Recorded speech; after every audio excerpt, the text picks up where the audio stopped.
You ask Tiger to solve. This deals with linear equations with one unknown. The final result is x equals 30. Let's solve it step by step. Group all constants on the right side of the equation. Add 3 to both sides.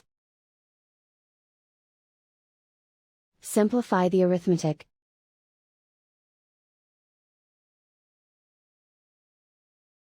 Isolate the x. Multiply both sides by inverse fraction 3 over 1. Group like terms. Multiply the coefficients. Simplify the fraction. Simplify the arithmetic.